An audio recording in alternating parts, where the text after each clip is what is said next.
also a host species of Asian longhorn beetle, so you wouldn't be able to move ash out of Worcester if you wanted to.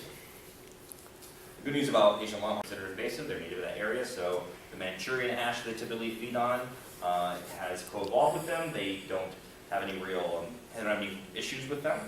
They have their own natural predators, but of course, once they're taken out of this environment and found someplace else, that's when all havoc starts to really take loose. So where do we first find them outside of China? When was the first issue where we really had a problem? And that, of course, was southeast Michigan. So southeast Michigan was kind of ground zero for EAB, right on the border with Canada. And what would happen is that you had these huge natural stands of ash. And for years and years, people started to see the decline get really severe until they actually would bring in entomologists to do an assessment and say, hey, what do you guys think is happening here? And that's when it was determined that emerald ash borer had really started to take footing and develop an infestation. That's one of the things that's really important when it comes to invasive insects and a lot of invasive species, is that sometimes, more often than not, they really establish themselves before we start to notice them. And that's something to keep a note of, because if you can catch an infestation early on, you've got a much better likelihood of actually controlling it or mitigating any impacts. So one of the problems about emerald ash borer, and we'll talk about how this is that it is the fastest spreading pest we've ever seen in North America. Nothing has gotten further faster. And it's also the most destructive pest we've seen in North America. Nothing has killed more trees in less time. So as we sit here and talk about this today, tens and millions of ash trees have been killed, and this costs billions of dollars in damages, and that's just the United States alone. I mean, Canada has their own programs as well. And I want you to think about that as far as the future, because what that means is that we don't know what the future of that genus, the Fraxinus genus, is. We don't know if we'll be able to see ash trees in our future for our kids or our grandkids. If you go to a nursery right now and you decide you want to plant a black ash on your front lawn, you can't buy one. And that's something that's kind of interesting to note, because apart from all the great ecosystem services and all the practical economic services that trees have, the trees have inherent value, right? Ash trees have a right to exist, and that's something that we have to consider as far as the state of the forest in the United States. So how exactly did it get here? You guys probably know the story. It's all too familiar, but it's thought to have been introduced via shipments of tainted wood packaging material, so pallets, crates, things like that. Same kind of story with the Asian longhorn beetle, also known as ALB.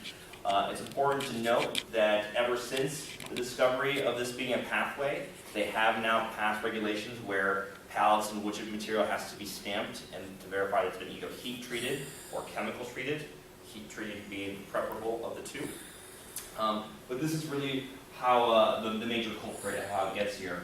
As you can imagine, the wood boring pest has this larval stage, incubation stage inside of wood. So you've got the bug inside these crates here, they transport over the United States, they emerge as adults, and boom, now we've got a major infestation.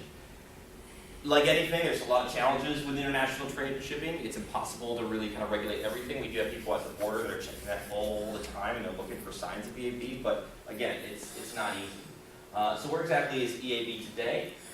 I actually have to update the slide. I just realized there's 31 states. Anybody know what the most recent state is that we just talked about not too long ago? It's up in Vermont, exactly right.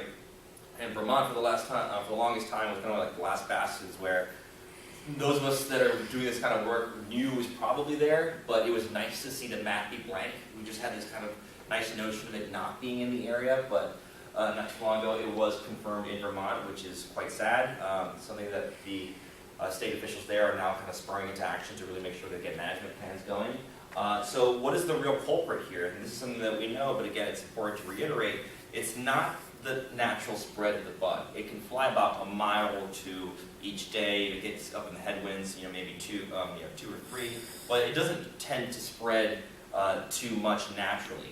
The real problem is human-assisted transport. It's not so much the firewood per se. It might be, the landscaping industry that's moving whole swaths of material and stuff like that. So it's really anybody accidentally transporting the bug via hitchhiking or tainted material altogether. That's the real problem with the bug spreading around. So this map isn't meant to scare you. It's not a zombie apocalypse, but at the same time, you really get the idea of how fast this thing starts to spread. And you can see up here we've got 07, 09, 2010, and it just keeps going all over the place. But what I want you to notice you get all these isolated pockets, right, these islands. There's no way they made the jump from here to there naturally. So that means that people are inadvertently spreading this pest, and that's the real problem. We want to make sure people don't do that.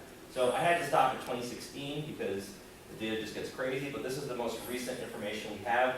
All the little red dots that you see here, this is the official map created by the USDA as of April. So those are the confirmed infestations that were found in 2018 alone. So again, this was kind of Vermont not too long ago, right? Right up here where it was all grayed out. But what are the chances that we have a huge pocket of AAB there and a pocket of it here and not be in between?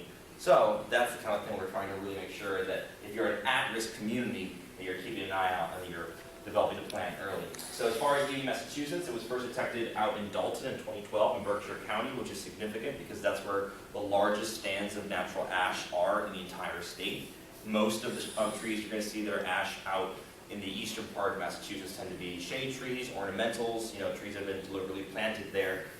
You're not going to see this huge forest of ash like you would out in the Berkshires. But slowly but surely, every single year, the more outreach I do and the more work DCR does and everybody gets the word out, people start to really perk up, especially around Arbor Day when they look at their ash trees and they're curious, and we're getting more and more reports. I was just telling Alan before the talk that our recent map has to be updated again just from last week because they just confirmed EAB in Wellesley. So it's almost a matter of people who learn about it, once they go look, they confirm that it's been there longer than actually suspected. But in 2017, just last year, we just confirmed Norfolk County, so it's getting there. This is the most recent infestation, and this was something that was confirmed in Belchertown before we had this talk and decided to put this talk together. So I'm glad that Henry was so gracious in helping to organize this, because again, as we see, you've got Amherst right here, and we've got Belchertown right next door. And that's just a hop, skip, and throw away of where we've got EAB. So where exactly is it in relation to where we are? This is Town Hall, more or less where we're at the moment. And then this is where the very first infestation was. And then of course you've got Mount Holly Oak Range State Park. And I always like to point that out. You've got the quab in the area here. If there are significant ash trees in that area that have any value, maybe they were commercial value, who knows, might be. It's something that the officials in that area want to definitely have a conversation over. So you want to get an idea of just how close in proximity that is. And it really isn't too far. So a little about the ecology of emerald ash borer. Nothing too crazy, but just to learn about it. It does lay its eggs early on around now in May. There are these tiny little eggs that's laid behind the bark. And that's different than Asian longhorn beetle that will chew an egg-laying site and lay one egg dead in the center. As the eggs hatch, they will start to burrow inside the bark, right beneath it, into what's called a cambium layer. This is very important to distinguish because Asian longhorn beetle will burrow right through the center of the tree, right through the heartwood, and just continue its life cycle munching away through the entire thing. Versus ALB, one of the reasons it's so effective at killing trees lightning fast, 2 to 3 years, which again, 3 years is a blink of an eye, is because it targets the cambium layer, which is the vascular system right beneath the bark. And that's basically how the tree gets all its nutrients. So it essentially starves the tree quite rapidly. And this is the real problem. The pupae themselves, they start to pupate over winter, and then the adults will emerge in May through June. So our flight season is starting up right now, is where we start to really see them flying around. And then you see the little tiny beetles. Important things to note, typically you won't really see a lot of larvae unless you are dealing with a really heavy infestation, and you almost never will see a live beetle. The beetles themselves tend to feed up in the canopy, they feed on the foliage of the tree. That doesn't cause any significant damage itself. It's really the larvae that are the main problems. Those are the ones that will cause so much damage that the tree itself will start to die off and decline. So, like I mentioned, the beetle itself has got that iridescence to it. It's shiny green. That's why it's called the emerald ash borer, part of the Residae family. We have our own native rebrestids in Massachusetts, which are, of course, not invasive. They're native. They don't cause any harm at all. So if you ever did find a rebrested beetle that looks similar to this, it's tiny, and you wanted to absolutely be sure that it's emerald ash borer, one of the things you could do is take a pin or anything like that and just lift up the elytra, which are also known as the wing covers, and you want to look for that coppery purple kind of red, reddish-blue underwing, and that's one of the most effective ways of determining whether or not what you're dealing with is in fact emerald ash borer. But again, have to stress, very unlikely that you would ever actually see an adult beetle. Now, this is something that I've always considered taking off this presentation, and I'll tell you why. The larvae, yes, they're gross. Everything's gross as far as a larval insect. But the real point here is that it takes trained entomologists with DNA samples to really be 100% positive that what you're dealing with larvae is a specific species. Larvae can vary, they can be generic looking, they really do have a lot of distinctions, so you want to be sure that if you're seeing larvae or any of these things, you want to piece things together, and that's really, really important. So if you suspect you have emerald ash borer, you want to have a bunch of different clues that lead to the larger picture instead of just saying, I saw this one worm in a tree, it's got to be emerald ash borer. There's a progression of steps you want to basically take. So the very first step, and this is so important, is you want to be able to identify an ash tree. Because I would much rather, 1,000 times over, have somebody write me a passionate email with photos and everything and have it turn out to be a pine tree than have that person not write me at all and then suspect it's something. So the very first thing you want to do is just know what an ash tree looks like. You want to be able to identify the bark, the simosa seeds, the opposite branching, compound leaves, things like that. You'll notice that, of course, it's all ash. It's not just one or another. Not mountain ash, Sorbus americanus, not a true ash tree. But there is this one example down here of fringe tree. That is based off one documented case down in Florida where emerald ash borer was found in a tree. It's not ash. It's not fully understood why that was, but they were able to confirm that EAB was able to complete its life cycle on a fringe tree, which is an ornamental tree down south. And again, there's one instance of that ever happening, so I don't want to raise any alarm bells that all of a sudden they're going to jump to our maples or anything like that. But just for the sake of being incorporated on white races, I definitely want to make sure I do that as well. So now that we know it's an ash tree, we're absolutely positive. We've really narrowed that down. We want to start finding out the kind of damage we're looking at. So best case scenario, absolute ideal, you've got the serpentine S galleries, right? You'll notice that they start narrow and they get wider as they go. It's not always that exact same shape, mind you. When you're peeling off the bark, you start to see this. You can tell it's all over the place. It's not really perfectly S-shaped the entire time, but they do follow that progression. You can see them over here. And then, of course, they're all full with what we call frass, also known as beetle poop. So that's the first step. Ash tree, now we see the bark peeling off. We're looking for all these galleries, all these larval galleries. The second thing is you want to look for the D-shaped exit holes. So they are tiny. I did bring some wood samples over here for you guys to see after the talk. You can just check them out personally. And I will also stress that they're not always perfectly D-shaped. It's not always going to be ideal, but typically on a tree with a lot of EAP, you will find a good variety of these. And again, I have a little piece of wood so you can see the true size. But they're unlike the exit holes of the Asian longhorn beetle, which are perfectly round. And if you took a number 2 pencil and stuck it inside of it, it would go straight in the back, as opposed to these guys, which are quite tiny and they can't fit anything inside of them. So this is another great indicator or sign to look for if you suspect you've got emerald ash borer. This is what they call woodpecker blonding. So because the larva is right underneath the bark, it's really attractive to woodpeckers. They can access them quite easily. And they basically go on a feeding frenzy if there's enough larvae there, and then just start stripping away the outer bark of all these ash trees to the point where you create this blonding effect that's easily recognizable. So again, we're starting to piece this picture together by looking at all these things, and it's not to say that one infestation or one tree is going to have all of these together, but if you start to see D-shaped exit holes, some blonding, the bark peeling away, that's a pretty good indicator that we're dealing with emerald ash borer. In case anybody was wondering, they have done numerous studies whether or not the woodpecker population would be able to suppress EAB. And it's been somewhat inconclusive, but it's showing more and more likely. Like, obviously if woodpeckers had been able to keep the numbers down, we wouldn't have seen that natural spread. So they definitely do help a little bit, but I wouldn't say they keep the numbers down enough.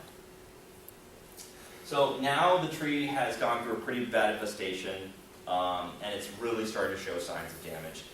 Important to note that, as we all know, ash is an incredibly susceptible species to a variety of things. We've seen ash in decline that doesn't necessarily have to do with EAB. There's ash yellows, there's drought that really stresses the tree. But it becomes this feedback loop where the more stressed the tree is, the more volatiles it's put down the atmosphere, and the bugs are really becoming attracted to it. So it becomes this magnet for all the EAB. And the first thing you're going to start to see is when the trees start to die is the canopy dieback, the very, very top.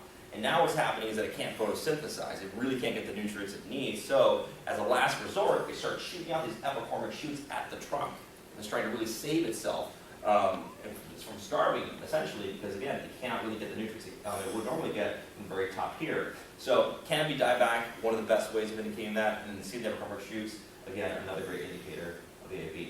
But, like I mentioned before, my goal isn't to really create any kind of alarmist state where people see an ash tree and they go, oh my gosh, it has to be EAB. There are a lot of native insects that really do their part in maintaining the ecosystem services that we would want them to, that we wouldn't want to mistake with emerald ash borer. So, again, it's really important that we piece all those things together so we can eliminate some of these options. For example, we've got the banded ash borer, which some people would see an ash tree, they would see galleries like this and would suspect it might be EAB. We also have the ash lilac borer.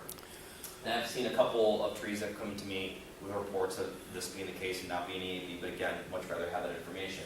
So, the point being, there are other insects out there that definitely do feed on ash trees that have their own set of characteristics that you can differentiate between EAB. But it's important to know that because not every hole in an ash tree is going to always be EAB. So, do you have something to help us identify the different bugs? Or? So, I have those indicators I mentioned before, so how you can differentiate EAB. I can definitely pass more information about the, well, not so much the lookalikes, but the lookalike damage. But having all those things that we talked about together should typically indicate one way or the other, allow you to eliminate the other options. So we talked about how the ash that we see most in the eastern part of the state, I think eastern because I'm out in the eastern part, you guys are right around here, gets a little bit thin, but then you see it starts to really get rather dense out in Berkshire County and a couple more pockets over here. Along the Connecticut River Valley, you've got a lot of ash. Ash trees are a riparian genus, so they typically like to live along water, stuff like that. Something to keep in mind. But as I mentioned earlier, apart from all the great value the tree provides, the trees have a natural right to exist. So, yes, the trees provide great lumber. You know, yes, the best baseball bats come from ash trees, and they have cultural significance because Native Americans would use black ash for basket weaving, and you know, there really is practical uses of the trees themselves. But the real issue, especially for communities, urban communities, is safety, right? As EAB starts to feed on this tree, in as little as a year or two, it might not look like it's a severe decline, but it might be brittle to the point where it's now a safety hazard, and that's a real problem, because if a tree isn't showing signs of severe damage, and it is really potentially going to suffer massive catastrophic failure, that's something you want to be aware of, right?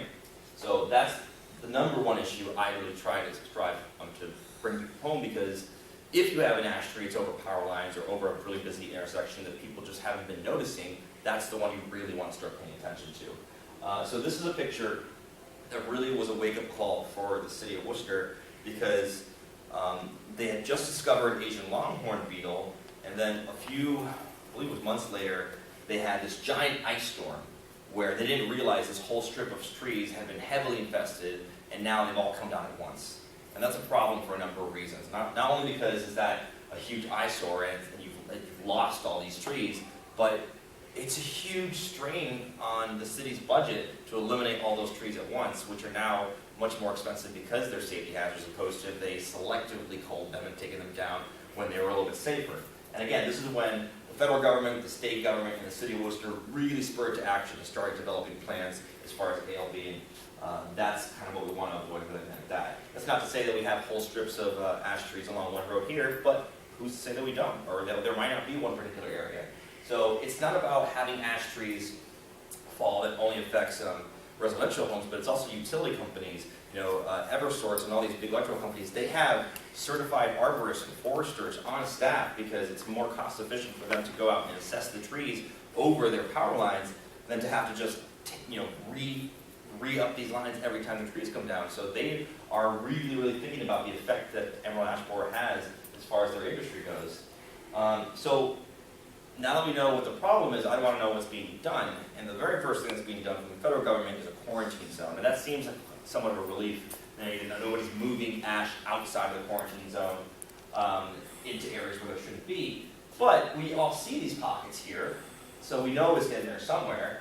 And apart from there being a federal quarantine, I'd like to ask when the last time a state police officer pulled you over and checked for ash in your back seat. You know, the reality is that it's not happening. It comes down to people being educated, informed, and making the right decisions. So it's really, really nice to see this yellow beetle, by the way, just in case, touch on that really lightly, is that it's mind-boggling for me to think about eradicating a bug from existence in any given area. But that's what they're doing, and it's actually working. They haven't moved the quarantine zone in 5 years, and they haven't found any live beetles in the traps, and I think the last 2, they're constantly monitoring things.